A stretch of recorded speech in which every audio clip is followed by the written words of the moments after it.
Hello everyone, welcome back to my channel. आज मैं apart from you Wangxian fan fiction का part 5 share करने वाली हूँ। इस फैन फिक्शन का ऑथर का नाम है जीवा फैंटेसी गर्ल। तो चलिए चलते हैं आज का फैन फिक्शन पे। तो लास्ट पार्ट में लंजा और वीइंग की रोमांटिक नाइट के बाद अब सुबह हो चुकी थी। गुसु का मॉर्निंग हमेशा ही ब्यूटीफुल होता है, बट आज लांजा के लिए मॉर्निंग कुछ ज़्यादा ही स्पेशल थी। हम कह सकते हैं कुछ ज़्यादा ही ब्यूटीफुल थी। जब से वीइंग लंजा को छोड़ के गया है, तब से लंजा की सुबह सिर्फ नाइटमेयर्स के साथ ही होता था, जहाँ पे वीइंग लंजा को हेल्प के लिए बुला रहा हो या फिर नाइटलेस सिटी में वीइंग पहाड़ों से नीचे गिर रहा हो लंजा के सामने, और लंजा तब भी नींद से उठ जाता था बहुत ही पेन के साथ। एक भी मॉर्निंग ऐसा नहीं था जहाँ पे लंजा आंसू के बिना नींद से जगा हो। बट आज लंजा के दिन आंसू के साथ नहीं, वीइंग के साथ शुरू होगा। गुसु के रूल्स के वजह से लंजा हमेशा ही बहुत जल्दी उठ जाता है, बट वीइंग का सुबह तो आफ्टरनून में होता है। लंजा ने अपने आंखें खोला और देखा वीइंग उसके बॉडी के ऊपर पीसफुली सो रहा है। वो तो वीइंग की तरफ ही देखे जा रहा था। लंजा को आदत नहीं था कि वो नींद से जगने के बाद बेड पे रहे, बट आज उसका चीटिंग डे था। वो वीइंग के साथ एवरी मोमेंट एंजॉय करना चाहता था। लंजा वीइंग के बालों में हाथ फहरा रहा था और फिर उसने वीइंग के फॉरहेड पे किस की और देन उसको टाइटली पकड़ लिया और थोड़ा रिलीफ फील किया। लंजा अब मन ही मन में सोच रहा था, जिस दिन मैंने यीलिंग के कुछ स्ट्रेंज एक्टिविटीज़ के बारे में सुना था, उस दिन ही मुझे कुछ फील हो रहा था। इतने सारे हताशाओं के बाद भी मेरे दिल में एक आशा थी कि एक दिन मैं वीइंग के बारे में ज़रूर कुछ पता लगा पाऊँगा। एक दिन मुझे मेरा वीइंग ज़रूर मिलेगा।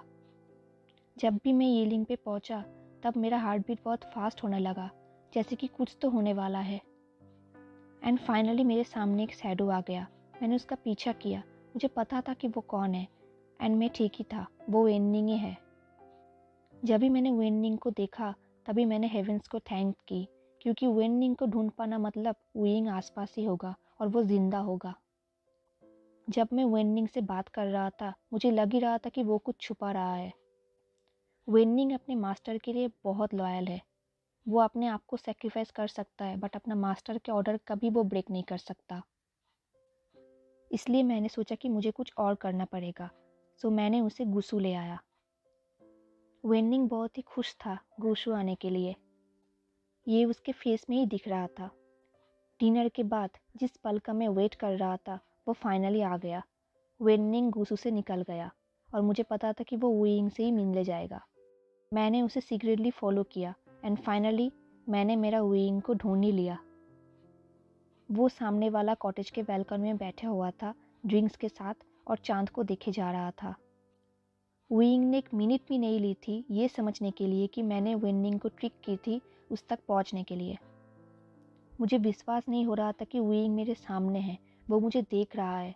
मुझे पता है कि उसका दिल भी बहुत खुश हुआ था मुझे देख के, बट वो स्ट्रांग बनने का नाटक कर रहा था। मुझे पता है कि वो किस वजह से वर्रिड है, फिर भी मैं उसे नहीं जाने दे सकता। उसका इतना प्रोटेस्ट करने के बाद भी मैंने उसे गुसु ले आया। वीइंग एक बच्चे की तरह स्ट्रगल कर रहा था मेरे ग्रिप से अपने आप को छुड़ाने के लिए। वो अपने आप को मुझसे छुड़ा नहीं पा रहा था। ये दिखने में बहुत क्यूट तो है, पर मेरा दिल बिल्कुल टूट चुका था, क्योंकि उसका बॉडी इतना वीक है कि वो मुझसे अपने आप को छुड़ा नहीं सकता। उसके अंदर बिल्कुल स्पिरिचुअल एनर्जी नहीं था और वो इम्प्योरिटीज़ एंड ब्लैक एनर्जी उसको अंदर ही अंदर से खा रहा था। तभी मैंने सोच लिया कि मैं उसे हर हाल में प्रोटेक्ट करूँगा। मैं उसे हक करना चाहता था और बिल्कुल छोड़ना नहीं चाहता था, बट मैंने अपने आप को कंट्रोल किया, क्योंकि उसका बॉडी बहुत वीक है, मुझे उसको हील करना पड़ेगा। इसलिए मैंने उसके लिप्स पे पिक की और उसे रेस्ट करने के लिए कहा। पर मुझे लगता है वो मेरा अटेंशन चाहता है, इसलिए उसने भाग जाने की बात कही मुझसे, और मैंने वही दिया जो वो चाहता था। मैंने उसे स्पेशल फील करवाया। मुझे लग रहा था कि वो अपने पेट में बटरफ्लाई फील कर रहा है और मैं उसको हमेशा एक ब्यूटीफुल स्माइल के साथ देखना चाहता हूँ। मुझे वीइंग के अलावा किसी और के परवाह नहीं है। मैं फिर से बेड पे गया और उसके साथ खेलने लगा। उसके साथ मैंने पिलो फाइट भी की और मैंने अपने सारे शर्म भुला के उसके सारे कपड़े उतार दिए और जिंसी से बाहर आ गया, उसको वैसे ही छोड़ के। क्योंकि मैं जितना भी कोशिश करूँ, वीइंग यहाँ से भागने की कोशिश ज़रूर करेगा, इसलिए मेरे पास कोई ऑप्शन नहीं था इस सिली ऑप्शन के अलावा। मैंने अपने ब्रदर को इन्फॉर्म की और हर्ब माउंटेन के लिए निकल गया। मैं मेडिसिन्स के थॉट्स में इतना बिजी हो गया था कि कपड़ों के बारे में विंग को बोलना भूल ही गया। मैं आशा करती हूँ ब्रदर को उसे ऐसे देखने के पहले वो अपने आप के लिए कुछ ज़रूर मैनेज कर लेगा।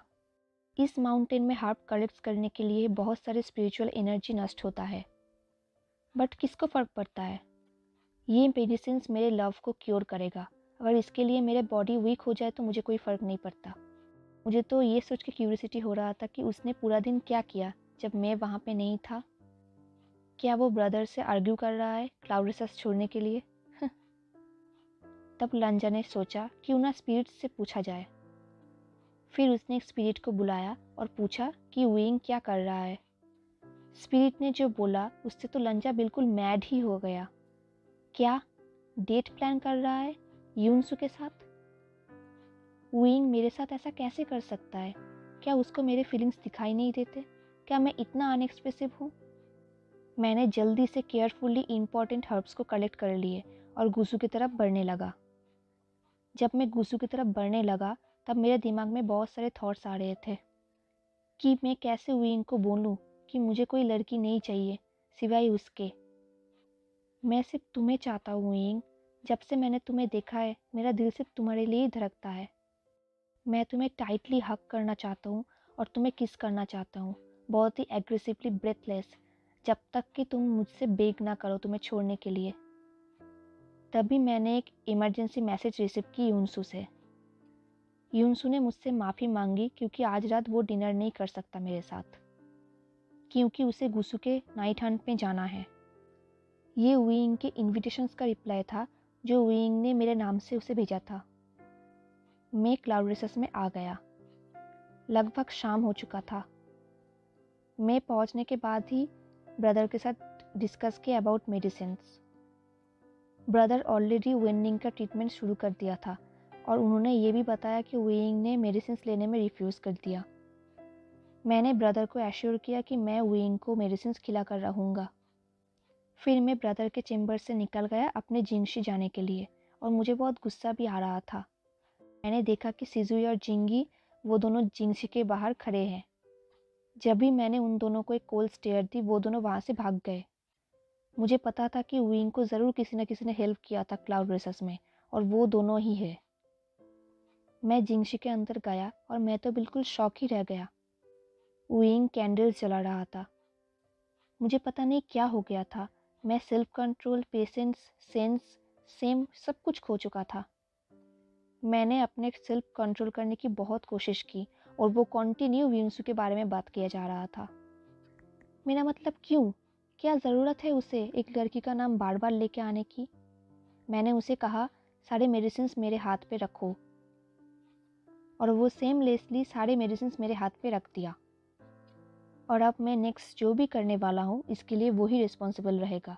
मैंने सारे मेडिसिन्स अपने मुंह में ले लिया और मैंने अपना लिप्स उसके लिप्स से अटैच कर दिया और मैंने उसे नहीं छोड़ा जब तक कि वो सारे मेडिसिन्स खा ना ले। बट मैं सेटिस्फाइड नहीं हो रहा था। जब भी मैंने उसे स्ट्रगल करते हुए देखा मैं उतना ही सेल्फ कंट्रोल खो रहा था। मैं अपने इमोशंस को कंट्रोल करने की कोशिश कर रहा था और मैंने कुछ रियलाइज़ किया।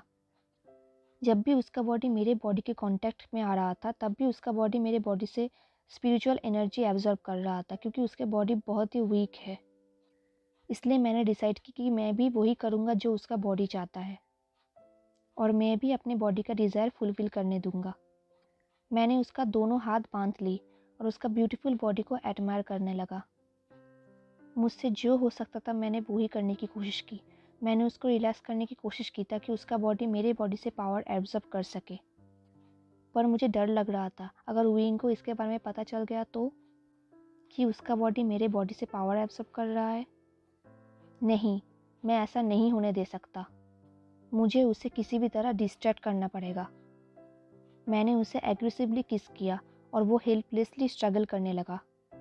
मैंने नहीं सोचा था कि वो इतनी जल्दी गिव अप कर देगा, बट मैंने नोटिस की कि वो सच में एंजॉय कर रहा है मैं उसके साथ जो भी कर रहा हूँ। ऑफ कोर्स मेरे विंग के लिए कुछ स्ट्रॉन्ग डिज़ायर है, बट मैं उसे ऐसे ही नहीं फुलफिल कर सकता। जो लिक्विड मैंने पी थी उसने तो मेरा सेल्फ कंट्रोल बिल्कुल खो ही दिया था। थैंक गॉड कि मेरे पास स्ट्रॉन्ग पावर है अपने आप को कंट्रोल करने का। मैंने बिना तकलीफ पहुंचाए विंग का सारे नीड्स पूरे किए। मैंने उसे स्पेशल फील करवाया, बट उसका बॉडी इतना वीक है कि कुछ देर मेरे साथ बेड पे रह के वो इतना थक गया कि वो सो गया। मेरे एक्सपेक्टेशंस के मुताबिक जब भी उसका बॉडी वीक हो जाएगा तब भी वो एनर्जी के लिए सर्च करेगा। जो मेडिसिन्स मैंने उसे पिलाई थी उसने ऑलरेडी काम स्टार्ट कर दिया।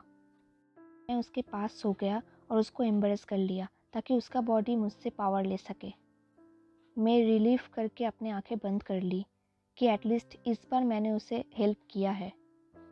मैंने उसका हाथ खोल दिया और उसने अपने हाथों को मेरे शोल्डर पे रैप कर लिया। अब वो कम्प्लीटली मेरे ऊपर सोया हुआ है। हाँ, मेरा बॉडी तो पावर लूज़ कर रहा है बट मेरा हार्ट गेन कर रहा है, इसलिए मुझे कोई रिग्रेट नहीं है। मैं चाहता हूँ मेरा विंग ग्लो करे उसका ब्राइट स्माइल से। और मैंने भी अपने हाथों को विंग पे रैप कर लिया और सो गया। गाइस, आज का पार्ट इतना ही। आई होप आपको आज का पार्ट भी बहुत अच्छा लगा होगा। अगर आपको आज का पार्ट अच्छा लगा हो तो लाइक, कमेंट, शेयर ज़रूर कीजिएगा और सब्सक्राइब कीजिएगा मेरे चैनल को। मिलते हैं नेक्स्ट वीडियो पे, तब तक के लिए tata, take care, stay safe, bye.